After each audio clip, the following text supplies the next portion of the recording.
Now we have a matter on our hands. This is this lady. She has some name. I was surprised to hear the name on the radio news. I didn't know. We call her Agradaa. We don't know that she has some name, nice name like that. Now, the problem about this matter is a problem of societies and the problem of human beings. It's not just Ghanaian human beings. It's all human beings. We have to learn to understand that. The state, you see, the authority of the state is not there to protect your indiscretions. No. It's there to protect you when somebody is trying to cheat you, when something happens. And also, if you fall foul of the law will have to deal with you in a certain way. But if somebody advertises on tele, I think TV stations must put a disclaimer on those adverts. Somebody advertises and say, I'm Sika Gary, I can give you more money and all of that.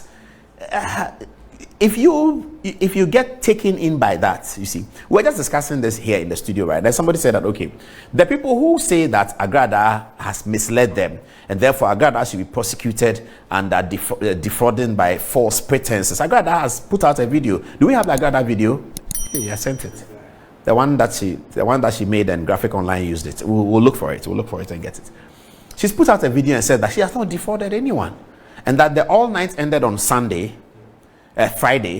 and after Friday everyone went home. That the video that went viral, for which reason she's been arrested and for which she's been denied police inquiry bail, is a video that she believes was orchestrated on Saturday morning by some of the people who didn't get some of the money. Whatever all that means, there's freedom of worship. People can worship anything they want and worship anyhow they want. If your worship tenets require that you pay money, or it require that you succumb to some money temptation, that it will be doubled or it will be tripled, and you go and submit yourself to it and it goes bad, our state police, really, what do you want them to do? We have to get into this situation where we understand that indiscretion cannot be protected by the state police. You have to learn your lesson, and then next time, you just don't do it. I mean, haven't we all been scammed before? I remember a friend of mine many years ago, that's not part of the story, but I'll tell you. The thing they put in those days, I don't know whether the new generation have seen it. You go to places like Tudu in Accra and Asafo Market in Kumasi, they have this, so they have some gifts on a secular something, and so they spin it, and then I don't know whether that's called a roulette. A roulette is played in casino, but this is very similar. They spin it, and then if you spin it yourself, you the gambler, you spin it, and then if it lands on a mobile phone, you take the mobile phone, and they put items there, mobile phone, transistor radio, those days, Walkman, those days, that's what it was. So this a friend of mine coming to school, they've given him money to pay his school fees. Okay, he's in Form 4, so he's about 16 years old. Okay, now he thinks he can double the school fees very quickly. Okay, so he finds himself in 2D in Accra. This guy is going to Bishop Herman in Pando, so he's looking for STC, all right? So he goes to their place, and then he sees that stuff, and then he says, okay, he's interested. So you put money down and then you spin. Okay, so he spun the thing, and then the thing landed on a transistor radio. He was excited, so he picked the radio. He was going, believing that he has won. People said, where is he going? He hasn't won it. He put the radio that they harassed him, bullied him out of his victory. He didn't get it, and he lost his money. Quietly went back to school, So this is what has now been translated, I guess, into the church and all of that. So people must just be wary. We know that there are bad people in the society, there are good people. We encourage leaders of sorts not to do this dramatic money scams. But really, people must open their eyes. I mean, many people tell me that they don't even understand what's going through the people's minds, that you have to believe that somebody can double your money, and then you go there and says 10,000 for 100,000 and you believe it. People are talking like that. Yes, that's kind of true. So really, what I want us to do tonight is to show you what the position of the law is, and to show you how difficult it could be for the prosecution. It could be quite difficult for them, and what are the defenses available to Mami or Nana Agradaa, whatever she's called. Kweku Apreku will join me right now and tell us, give us the legal position. He's been looking at it for a while. Later tonight, we'll be speaking to Charles BCU about the special prosecutor's request for him to come and face some investigations. Also, we have had an extensive conversation with Chairman Wontumi, and we'll report that to you with diagrams and pictures about his claims that he is not into Galamsey, because he's our friend. We were very worried, and so we spoke to him, and he gave us some information. So who is this, by the way? This is Evangelist Patricia, aka Nana Agradaa. That's the name I was looking for. Patricia what? Patricia Asiedu, okay. Also known as So the story as I've told is correct. She held an all-night service on Friday. Yes. And promised to do what? So according to some sources, I don't want to be conclusive on the matter, but according to some sources, she claimed that she'd be able to double, in some instances, triple, quadruple amounts of money given to her in church. However, on the other side, what she said was that, or in her defense, was that she didn't say she was going to double money, and what she was asking for was a donation. And that it was the minds of the congregation that once they give the donation, they were expecting the money to be doubled. By her? By her. At the same time? I am not very sure if they mean at the same time or they mean they should go and come back for the money. And I think the rationale behind that was they remember what she was doing at her old sports. As a fetish? Yes. Mm-hmm. And at that time she was at Kaswa, and then she had another branch at Pukwase. She used to do it on Thunder TV. I think I watched some episodes. And she was able to double money? Oh, on screen for you to see, but I can't so speak. She sort of purported to double money. Exactly. So she'll be sitting in her batakari behind the pots, and then she'll be kili, and then you come and give the money, she puts it in the pots, and then she'll be shaking. You open it and then a full juice bag, and you see people excited. Juice bag? Yeah, juice bag of money, and they'll be carrying it on Thunder TV, on TV. So she was charged 10,000. That's called Sika Gari. Sika Gari. Yeah. You know Gari when you were in SS? Yeah. In SS, I wasn't eating Gari. Okay. I ate Gari. The masses. Yeah. You mean how it builds up? How the Gari builds up? Yes. So what she was saying that this is a Sika that can grow like Gary grows when you pour water on it. Exactly. I see. Exactly. So then when she's now moved from fetish into gospel. Yes. And then on Friday she held an all night. Oh, yes. Now the allegation is that she promised this kind of doubling money. Yes. But she said she didn't make that promise. Yes, and that she was asking for donations or contributions to her church. Okay. So but she also said in the video that some people were actually giving money. Not by doubling it, but by she handing over money to them. She said that. Yes. And that there were some people who didn't get some of the money, but she couldn't have given it to everyone. And that the offering that they gave was not a basis for her to give them money. She was giving the money anyway. The offering is a different matter. And she asked for offering from 1,000 Ghana cedis all the way to 1 Ghana cedis. It's actually something she does. So she gives, if you follow her ministry, she gives cloth at times, and the cloth is believed to possess certain spiritual powers. She gives money at times, and she gives alms. And so people actually leave, long distances to come to her church, and then they get the cloth. And once they get the cloth, you are supposed to put the cloth on your head, and then you stand in front. I think we even have the video of her singing and dancing with the members with the cloth on their head. Okay, yes. We'll take that video soon. So let's go to this one. It says she was arrested and arraigned before the Accra Circuit Court with the following charges. 1, defrauding by false pretenses contrary to Section 131 of the Criminal Code and Other Offences Act 1960, Act 29. Number 2, what was that? Charlatanic advertisements contrary to Section 137. But is this old? This is Act 29. Yeah, I know, but I mean in terms of charging her with this, is this an old offense? This is not related to Friday, No, this is related to Friday again. As she made advertisements ahead of the Friday or during the service? So they are alleging that there has been constant, she has been using Thunder TV and Ice One TV to constantly advertise these things that she can multiply money purportedly. And so they are saying that by virtue of those, instances, which culminated to the events on Friday, she is being charged with. I don't know whether you tell us here, Apreku, the element or the ingredient. No, not that. The offense. How long a person will be jailed if she's found guilty? Do you tell us that? So it's a second-degree felony. However, the judge has discretion. A misdemeanor is maximum 3 years. Second-degree felony is 3 upwards. And so, what's the maximum for second-degree felony? Second-degree, I think 10. 10 is the maximum. Yes, but the judge has discretion. The judge has discretion to sort of wade into and say, okay, maybe you have 4, you would have 5, and so it depends. So here, just like can't be below 3. Any person by any false pretense shall be guilty of a second-degree felony. That's what you're talking about. Okay. All right. A person is guilty of defrauding by false pretenses if by any means or any false pretense or by impersonation, she obtains the consent of another to part with or transfer ownership of anything. This is interesting. Yeah. A person is guilty of defrauding by false pretenses if, by means of any false pretense or by personation, he obtains the consent.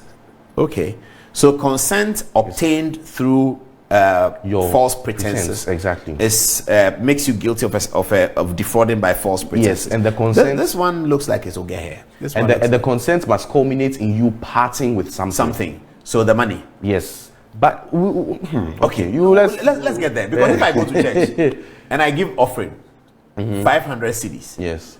And the pastor says, so this end of the month as usual, and pastor comes and says that let's read Malachi 31. And then the special pastor, some pastors are specialized for the Malachi 31 thing. So sometimes the lead pastor will sit aside and then some pastor will come and he's the one who always does Malachi 31. Bishop James is an expert of Malachi 31. So James will come and Archbishop will be seated and James will come and talk about Malachi 31. It says that if you give, he will open the windows of heaven and pour out blessing unto you that you will not have enough place to keep. So they tell us that one. Then they also tell us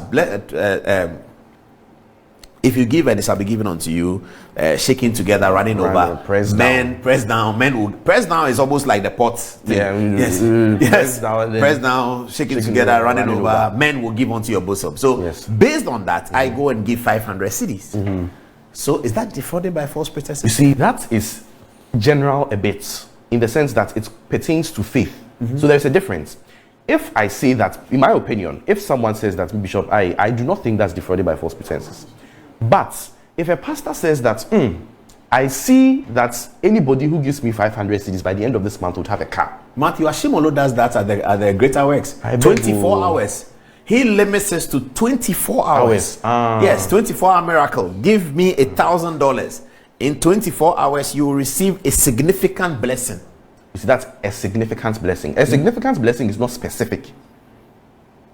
Well, but the law says a person is guilty of defrauding by false pretenses if, by means of any false pretense or by personation, which will cover those things we're talking about, he obtains the consent of another person to part with or transfer ownership of anything. So I part with the money and I transfer it into the ownership of the church. Because Matthew Ashimolo said to me that if you do this within 24 hours, but the important thing about criminal prosecution is that there has to be a complainant. So if nobody complains about Matthew Ashimolo, then that's okay. But even if somebody complains, are we really ready for a society that supports people reporting on their pastors on issues like this, or the men of God on issues like this? Well, but the way the law is designed, there's a temptation for any lawyer to advise a client to go and report to the police. Because false pretenses, personation, the obtaining of consent is classic, really classic. But can you tell if that's different from the Catholic priest? Yes. Who does not even talk about the offering. Offering is on the timetable of the church. And when it's offering time, they begin the processes for offering. He doesn't say anything about it. When the offering is gathered, he comes and he says, Dominus Vobiscum, Amen. They are done.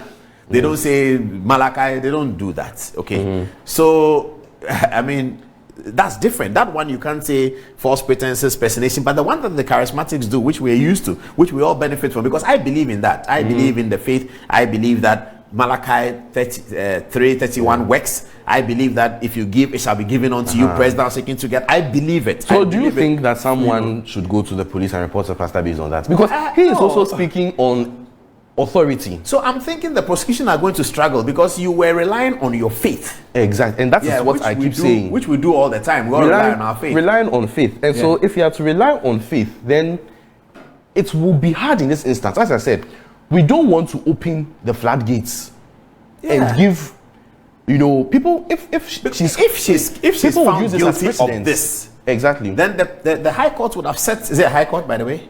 For the circuit court. The circuit court. The circuit court would have set up. But I mean, even if the circuit court that decides it's going to, be a persuasive precedent where people will say, oh, but this has been done before. It's going to set a very dangerous precedent on how we can go and say, Matthew Ashimolo said I should give $1,000. I didn't get anything. Let's go and catch him.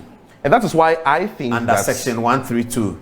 I think that if we have a church and we are all worshiping, we should just let people give from the abundance of their hearts. But all this, give this and this shall be, given, or give this and this shall be given. The Shunammite woman in the historical Bible, and also the prophet who told the lady that you have bread, give it to me, and then do the last one, let's eat it, and then after that you'll be fine. And then the woman said, all I have is just for me and my child, and we are dead. And the prophet said, no, you may die, but you give it to me, and let's see what happens. He doubled it, he tripled it, he quadrupled it. But Act 29 wasn't there.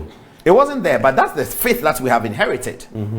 You see? Yes. So reason I am saying that the controversy for the modern development of the law is how to place the faith within the context of a prosecution. Exactly. Very, very complicated. Exactly. Let's see how this... Particularly how it seems they are picking on Agradaa only. Because... No, she's the one who has been reported. Yeah, she's the one who has been reported, but... Yeah, but when the video came around... When it comes out, people jump on... Yeah, people say go and arrest Agradaa. I saw people on Facebook say, why has Agradaa not been arrested? Yes. So what's the point? But when it's someone else... Is it because she speaks in Tree and she's not a very distinguished, pastor who slangs and says, hallelujah be to the resurrected Lord? Her history. It's her history. Yeah, but we can't use her history to punish her for something that everybody does. Something that is faith. You see, not everybody promises to double money. No, not double. Matthew Ashimolo says within 24 hours something will happen. If nothing happens, he's falling foul of the law. No, but you see, if nothing happens, he says it's a miracle, right? And nothing happens. He doesn't have personal control of miracles that come from heaven. Yes, but his personation got him to obtain consent from me to produce $100 to the church offering bowl. On faith basis, she is saying that allegedly that she can double money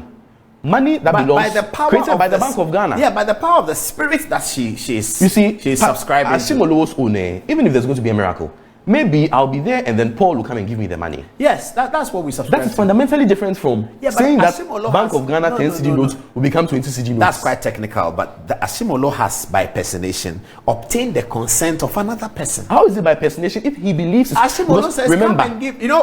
I discussed that with somebody. Well, at that time, the person was a minister, and I asked him that, Senior, this Ashimolo thing, because I subscribe to that big time. I'm a fundamentalist in that. So I was asking him that this Ashimolo thing, is this something we can do something about? Because the whole world is bashing us for this and that.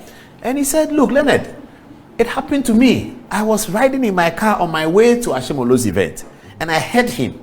And I said, okay, let me try it. And he said within 24 hours, he got a lot of financial blessing after doing it at 7 p.m. The next day by 4 p.m. before he went back to the Independence Square, something had happened. Exactly, but the cash didn't multiply. You see, somebody gave him cash. Okay, bigger than what he gave to the church. The essential elements of every crime, there are two things that must be satisfied. There must be a mens rea and an actus reus. The mens rea is the criminal mind, and the actus reus is the criminal act. Why is the criminal mind in a faith-based situation? The criminal mind is you knowing that indeed what you are doing is not going to. She knows that the money is not going to multiply. Allegedly. But she didn't say she's multiplying money in this regard. Did she say? I'm saying that assuming. Okay, but we are talking on the assumption that she said she gave money to people. She said, "Give money and I'll give you money." And she did give money to people on the Friday. What are those? So she said that if you didn't get, and that is why I am saying that for all other members or for all other pastors, if you want to prove and say they have fallen foul of Section 132. Then it behooves on you to show that indeed, as at when they were making those promises, they had a criminal mind. The criminal mind may be intent, knowledge, negligence, recklessness. How do you recognize, isolate, and determine a criminal mindset within the context of faith? It is the duty of the prosecution, and it's the duty of the prosecution to prove beyond reasonable doubts. That's where the problem is going to be. Exactly. So that's for that one. I think the prosecution is directed more by social media, but it's okay for us to get these definitions out and see the standard that we can work with. It's good because we have to also evolve and define certain things. I mean, Act 29 is 1960. Yeah, but it's been amended. Act 29 has been I mean, yes, it's been amended many times. Many times, yes. But I mean, there are many provisions. For instance, what are you telling us here? He said, a consent shall not be deemed to have been obtained by a false representation as to the quality or value of a thing, unless the thing is substantially worthless for the purpose for which it is represented to be fit. Okay, so assuming somebody gave 1 cedi, is that what you're saying? 1 cedi coin. That's what you mean here. Yes, that if the thing is worthless, if I am representing to you that I can give you this iPhone 14 and then it ends up being soup, the worth of iPhone 14 and so clearly is the difference. So the consent cannot be obtained. Even if I had given the consent, I had given the consent for an iPhone 14, not soup. Even if the soup looks like I see iPhone what 14. you mean. So that so if the you value, give me something in return which is worthless compared to what I gave. Exactly. So she's asking for 1,000 cedis. If she gives you back 500 cedis, it's worthless? It's not up to 1,000. What was the bargain? That I'll double 1,000. Exactly. So if you didn't double 1,000, then the 500. When an individual presents himself within this context, strictly by the law, and goes into a situation where he is expecting his 1,000 to be physically doubled in a dramatic spiritual way, is that also not an offense? That's legal tender. The money is legal tender, yes, it's regulated by the Bank of Ghana. And you go into a process where you are believing that if you tender a 50 cedi note, that 50 cedi note will metamorphose itself by some dramatic way to become 1,000. Good. And that's why I went back and I was talking to you about Ashimolowo's own. You see, in Peter, in the book of Peter, I think 1st or 2nd Peter, one of them, I've forgotten the verse and chapter. But it says that honor all men, love the brotherhood, fear God, honor the emperor. In the sense that the laws of man must be complied with. With Ashimolowo's own, it's a supernatural law. At times you can feel so much to do something for somebody. It is grace. I believe in that thing. There are some people, everywhere they go, they are liked, they are favored. It is grace. That is supernatural. That is different. It's not the purview of man. But once you say that this tends, I don't know if you have physical cash here for me to hold as, can you give me money for me to hold? The lawyer wants to demonstrate. I'll demonstrate. Okay, I'll give you a 50 cedi note. Oh, you want more? If I can get. Well, why do you need more? It's just a demonstration you are doing. Valuable demonstration. But so this is a 50 cedi note, legal tender. Once you take 50 cedi notes, it is no longer anything about supernatural laws or laws of God or whatever. This is the law of man. It is Bank of Ghana. Anybody who tells you that I am going to double this legal tender and make it 100 cedis is basically toying with the laws of man, because in this instance, it cannot be doubled. It is Bank of Ghana. So if I submit myself to that, should the prosecution be looking for me as well?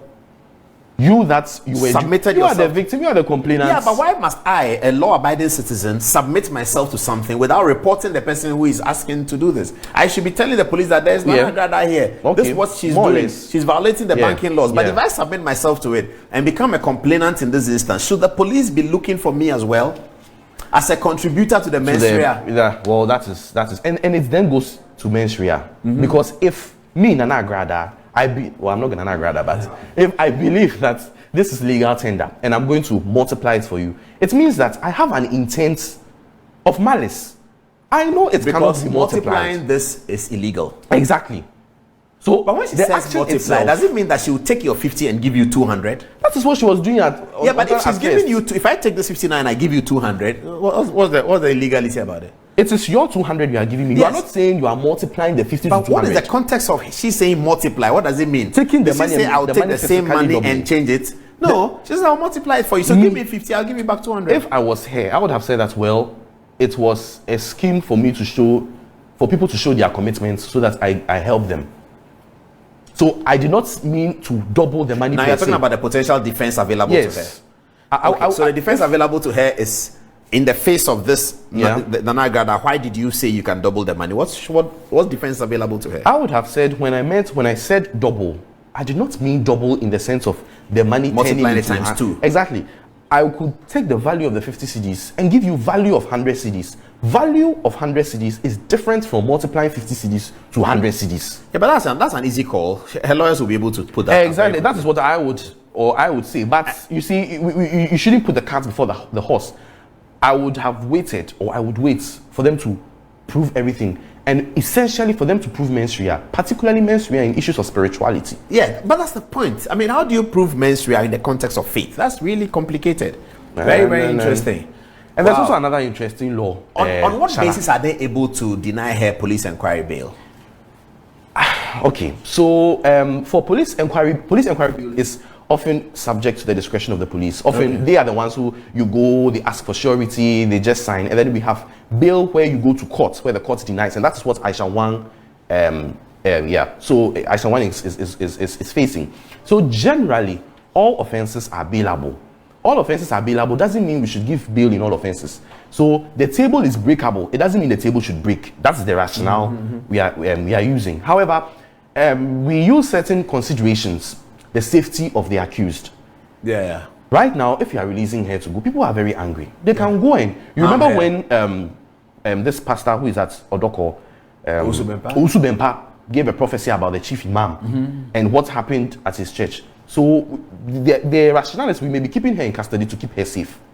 She may have the opportunity to interfere with investigations because she's influential in the lives of the complainants. And remember that in law, relationships between pastors and followers, doctors and patients, and it's fiduciary because it's believed that we sway some sort of influence over them, exactly. So they believe that it is possible, or it may be possible, for her to influence these people and sort of tweak their testimonies by threatening them. If the pastor says that I see that you will die in 1 week time, I'll stop. I won't go and continue. And we live in a country that is we are very religious. Have the police so far obtained complainants? Yes, testimony so far. They said they gave how much? I am not privy to that information just yet. Okay. Often they really don't like talking publicly about those things because they want to protect the people. Exactly, and have the opportunity of. So this is false pretense. We've spoken about it. So a false pretense is a representation of the existence of a state of facts made by a person, either with the knowledge, with the knowledge that such representation is false, or without the belief that it is true and made with an intent to defraud. So you must prove that. But this is going to be very complicated. Exactly, because does the court have history of being able to prove these things? Because she's already on trial on the Sikagari thing. And that's pending, isn't it? It's pending. It's even going to be hard for. As for the charlatan advertisement, it's straightforward. Yes. For charlatanic, and that one is also problematic. Look at this. Fortune telling. What is fortune telling? Palmistry, telling you how you. I look at you and say, fortune telling, the way you look, you're going to be a great person in future. So give me 100 cedis to cement that. Yeah, to cement the greatness that I can see on your forehead. Give me 100 cedis. Yes. Yeah. That's fortune telling, right? That's fortune telling. Yeah, but it happens in churches. It does. So if I advertise that in church, the prophet comes and calls and says, "What's your name? I think your name is Chrissy. Come. The Lord has blessed you. Go and put something in the offering basket and come back. And let me preach for you. Let me pronounce something on you." And the people do that, and it works sometimes. Yeah, and reason I have I wouldn't say problem, but this provision also is a bit problematic for me, because if we are going to enforce it, it's going to be a big deal. Palmistry, for instance, now is done in churches. Pastors use palms. Really? Yes, pastors use palms to read people's destinies. Pastors use faces to read. I remember there was one time in a pastor's church, and he said, accidents, and when he was asked why and how, he says he was looking at their foreheads. He could see. And he could see it on the forehead. That ball. So astrology is published in the newspapers. The signs, the stars, the zodiac, and all that. Yeah, it's published in the newspapers. Exactly, and it is people. So is that charlatanic advertisement? That's what you're saying. Because in the newspapers, in graphic, they publish Aries. You're going to do this week. This is going to happen that week. And this is the person you should date. People come and say, "Oh, that's the one you be reading." Me, I don't even know my star. People say I am a Virgo. So I'm supposed to date this one. Virgos behave like this. All those things. But it's kind of true, though. You read it and see. It's kind of. It's not to be relied upon. I have to be clear to say that. No, it's not. It may not even be a guide. But when you read circumstantially, somehow, some of it are really, really true. As for me, if you come and you do something to me, I won't say because of your style, I'll spare you. Well, you have to be tolerant in that area. It also helps us to tolerate other people. So it's understand almost, where they're coming from. It's almost like the sanguine melancholy and all of that. So once you can understand them, then you can tolerate them better. sir. So you come to this room and you see that Michael Angelo is kind of different, and then you find that he's sanguine. You say, okay, Michael is sanguine. But you are choleric, obviously, because you are all over the place. But usually cholerics combine with sanguine, very interesting combination. So there's phlegmatic, they are another kind of. So it helps you to tolerate people. Yeah. But you see, it then speaks to the issue of Article 17 and discrimination. Can I keep the money? No, not for now. Thanks. What does 17 say? You see, 17 says that there shall be no discrimination. And then 17.3 defines discrimination as the treatment of a group of people or a person to the detriment of the person. Astrology is a fortune-telling, palmistry. These are essential elements or features of people's faith. Yes, absolutely. And so if Section 137 of Act 29 is saying that these things cannot be advertised, but Islam can be advertised, but Christianity can be advertised. Even now, these things are found in Christianity, right? But traditional religion That's a very interesting can point be advertised. you're making. Then, aren't we discrimination? But for some religions, for Hindus and stuff like that, astrology could be very important. Yes, I have an aunt who is from my mother's side, Togolese, who is Hindu. And they do astrology quite a bit. Yes, and she comes to the house, and last time she was chanting, my mother got very angry. So you think there has to be a real look we at should look at 137? it, and that was why I was saying that the Act 29 was passed in 1960. Yeah, we know that, but it's been amended. It's amended so many times. Amended. Yes, it's been amended, but I'm talking about for instance, this has not been touched. Yeah, the only amendment was made in the Electronic Transactions Act, they added and said that not just journal or newspaper, but social media, website, television, and then they added to it. But that is all. At that time, majority of Ghanaians were Christians, and even the Christianity in 1960. Predominantly, we did some work on the show recently. Predominantly, there were a lot of traditional Catholics. religion. Yeah, but before the 40s. In the 40s. But the Christianity of the 60s was a protest. Was the Catholics and Apostolic. Catholic and Methodist and the Orthodox. And for Orthodox, they are these things. Palmistry. They don't do those things. They don't do those things. If a so priest you are will saying give you that prophecy, the influence of the law we wrote in 1960 was the kind of Christianity we had then. So this was really a promulgation of Christianity to the exclusion of other religions that were going to grow later on. And the potential influence of those religions on Christianity. So a priest, if a priest wants to tell you something, maybe he sees something. Muhammad like this was prophesied. It was a monk, a priest that prophesied to Muhammad, you will be great, you will form a religion. They won't stand in church and prophesy. No. A Catholic priest will call you aside and tell you that this is and this and this is what I've seen, and he will give you prayers. Go and pray. At that time, because those things were done in chambers, it didn't click that in the future, that is now, these things, fortune telling, palmistry, astrology, will become part of the worship service. Also part of the service. There's prophecy time. Yes, there's prophecy time. And for Reverend Obofor's church, people, that's the best part. Yes. Prophecy time is the best part. And then they play the drums, and then it's prophecy time. Everybody is seated. And then he's walking through the church, and everybody is trying to catch his eye. And then he's walking and said, one day a friend of Patrick. And then somebody raises his hand. Patrick, bruh. I don't know who's be to say, a double road be wofie and otikanda. Then the guy says yes. And they sing praise and people start clapping. And say, Patrick, last week Friday, me who said we in New York. They say Saturday na me buy. And then the people start go wild. Yes. And you are saying that is what 137 is prohibiting. Yes. Wow, that's very interesting. At that time, as I said, even though Catholics, Methodists also engage, and that's one thing a lot of people don't know, that Orthodox people think they do that, but they were doing it in chambers. But they do it in chambers. Oh, I see. Because according to the philosophy of the Catholic Church, everything must center on Christ.